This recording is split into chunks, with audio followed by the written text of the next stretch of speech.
Olá a todos. Vamos desvendar mais alguns mistérios, alguns paradoxos. Por isso eu vou levantar algumas ideias para fazer o amigo pensar.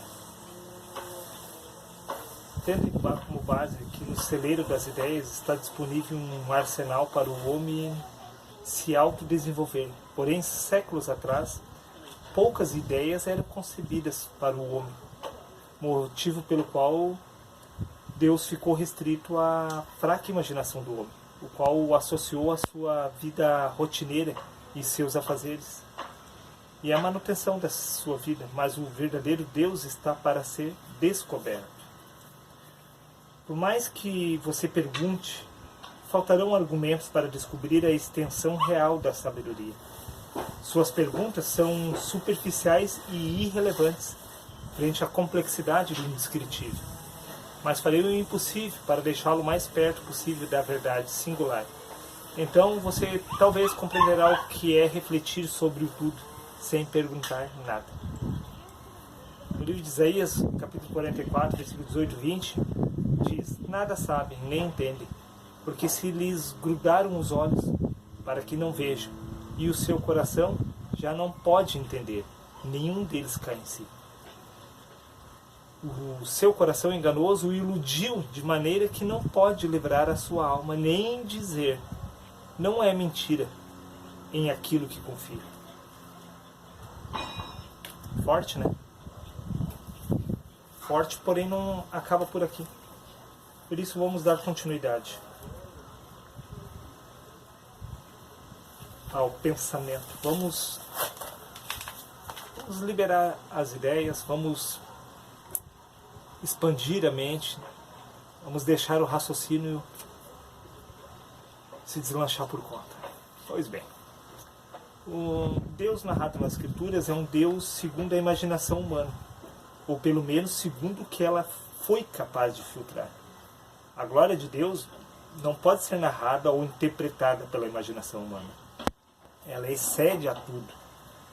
Sendo assim, os conceitos antigos nelas contidos são humanos e limitados, jamais expressam a majestade divina do Criador. Toda a glória das Escrituras que Paulo havia adquirido, ele considerou como loucura, quando se deparou com a verdade da segunda glória, a de Deus, a qual não se parecia com nada do que foi deixado escrito pelos homens, pelos profetas nas Escrituras Sagradas. Motivo, as Escrituras narraram a glória de Deus utilizando a linha de raciocínio do homem, ou seja, usando o que o homem considerava como glória. Pois nem olhos viram, nem ouvidos ouviram, nem jamais penetrou em coração humano o que Deus deixou preparado para este. Sendo assim, todo o reino dos céus descrito nas Escrituras são meras especulações grotescas para tentar descrever o indescritível. Além do mais, jamais penetrou, veja bem, a verdade no coração do homem. Ou seja, tudo o que se sabe em relação à verdade de Deus são meras ilustrações. São comparações, são ilustrações, são parábolas, são adivinhações. E uma é a glória do sol, veja bem. Outra, a da lua. E assim como há diferença entre elas, imagine entre a de Deus e a dos homens. O que é realmente para um animal, vamos pegar por um cachorro, o que é glória para um cachorro pode não ser para um peixe, pois suas perspectivas em relação às suas necessidades são divergentes entre si. Imagine você que a glória do verme, isso mesmo que você ouviu, a glória do verme é a carniça. Sendo que as Escrituras afirmam que o homem não passa de verme. Ao que a glória de Deus foi comparada? Por que você acha que Paulo considerou refúgio essa glória? Quando digo essa glória, aquilo que está contido no Velho Testamento. A sociedade estabeleceu os seus padrões usando as supostas leis, associando-as a uma verdade absoluta, a qual eles chamam de Deus. Mas esse Deus é um Deus estabelecido pelo sistema humano, baseado em suas perspectivas e necessidades. Em outras palavras, esse Deus é um Deus humano, pois essa é a única verdade que o homem é capaz de filtrar usando o seu intelecto animal. Isso é, se existe uma única verdade que se sobressai às demais, ela se chama Deus, ou seja, traduzindo, ela se chama nosso campo de visão em relação à nossa capacidade de criar e elaborar imagens e tudo mais seguindo nosso único modelo disponível, nosso intelecto humano, que é animal. Então, eu não estou me equivocando ao relatar que a primeira visão em relação às escrituras é animal. Ela não pode descrever com perfeição a glória de Deus. Muito pelo contrário, ela descreve como homem. A glória dos homens é de grande estima somente para a sua espécie. Veja bem, já os animais a ignoram por desconhecê-las. E o mesmo acontece com o homem em relação à glória de Deus. Ele a ignora e pisa em cima do que desconhece. Pois nenhum valor há para fora dos conceitos humanos, ainda que seja superior, pois estes a desconhecem. A igreja, com o passar do tempo, a igreja, digo, desde o tempo de Israel, isso como um todo, ela reduziu o Deus onisciente a um Deus humano. Seria, ou é, mais ou menos assim, se os animais pudessem eleger um Deus, com toda certeza o Deus deles seria semelhante a eles e trataria dos seus assuntos aqui nessa terra.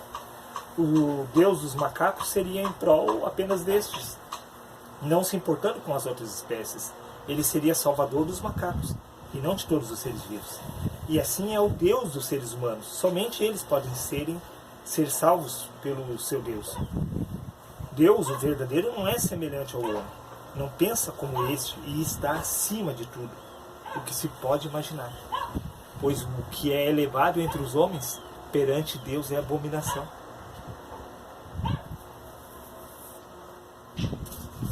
Eis que os doutores da lei, o ser humano como geral, eles analisam a lei e os preceitos um a um. Eles adquiriram um largo conhecimento e se tornaram mestres da lei. Porém, a sabedoria humana é loucura para Deus. Já que possuís apenas o conhecimento referente à lei humana, fica evidente o porquê se tornasse superficial e nunca se aprofundastes na graça que é a lei espiritual. Para ti, há contradições bíblicas. Busca decifrar os enigmas de Deus através de sombras, as quais são leis de mandamento carnal. Isso é loucura. Dessa forma, continuas a beber leite. Mas vamos aprofundar num assunto um pouquinho diferente dessa linha de raciocínio. Na genética do homem, a genética do homem já traz ou já está pré-programada. Dessa forma, suas escolhas são meramente ilusões. Você pode crer ou não. Você pode aceitar ou negar. Sempre há apenas duas escolhas. Sendo assim, qualquer que você escolher faz parte do jogo da genética. Deixe-me ser mais claro. Você escolhe sempre entre o que lhe foi proposto. Você não possui a capacidade de ir além e escolher algo que não está no cardápio da genética. Você está condicionado a fazer sempre as mesmas escolhas. Aí você vai dizer, mas eu tenho livre-arbítrio. Bom, depende pelo ponto de vista, pois liberdade de escolha, sim, livre-arbítrio não é ter que escolher entre opções que outros decidiram o que era melhor para você. Um gato, um animal, possui opções divergentes da espécie que o peixe possui. Não porque o gato queira assim, mas porque lhe foi imposto esse instinto. Dessa forma, o gato é livre para agir dentro da sua lógica. Assim também é com o peixe, ele é livre para fazer o que bem entender apenas na água, ou seja, segundo essa espécie. Se ele transgredir a lei que o domina, ele morre. Sendo assim, é evidente que o gato não é livre para fazer ou pensar o que bem entender. Entende? Em primeiro lugar, porque não existe essa informação em sua mente para escolher entre viver na água ou fora dela. Assim é com a raça humana.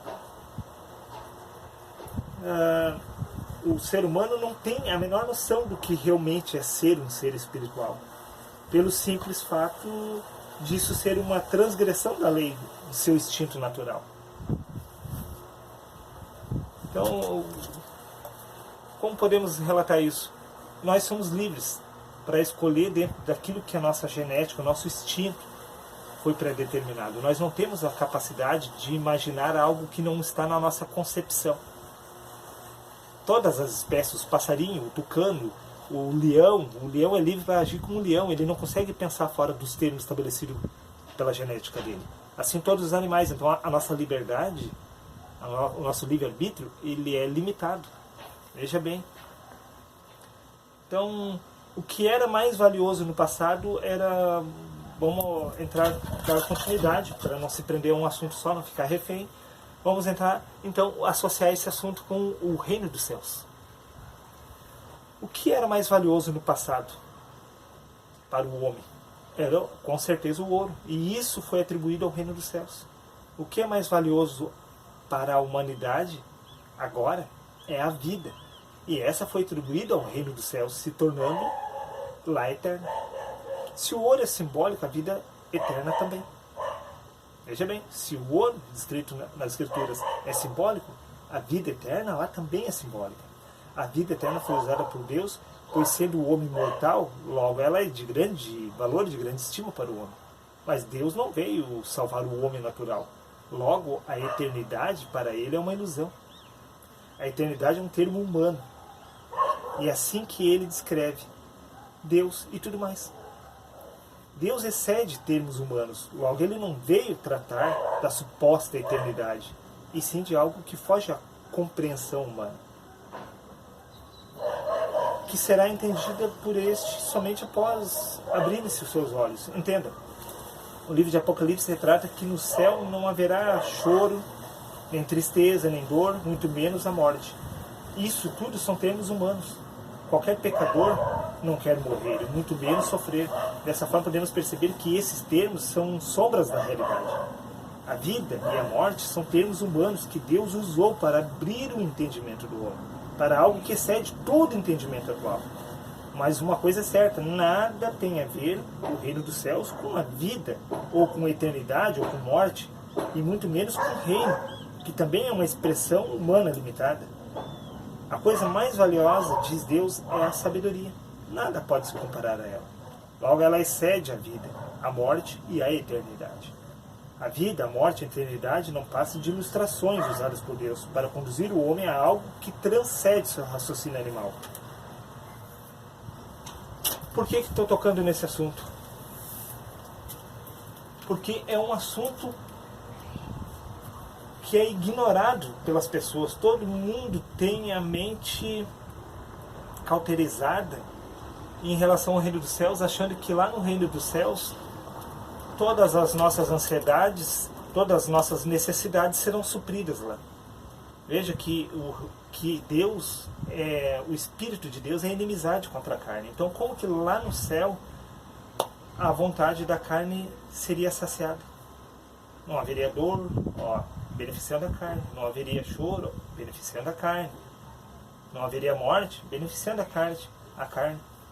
Veja que isso são conceitos humanos. Deus escreveu todas as Escrituras se utilizando do nosso intelecto animal. Ele não é animal.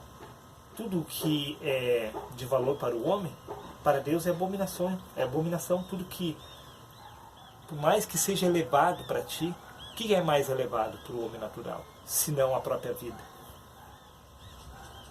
Para isso, Deus é abominação. Iremos dando continuidade a esses assuntos, não vamos se prender muito tempo. Reveja de novo, volte e assista novamente se não entendeu. Por enquanto seria isso.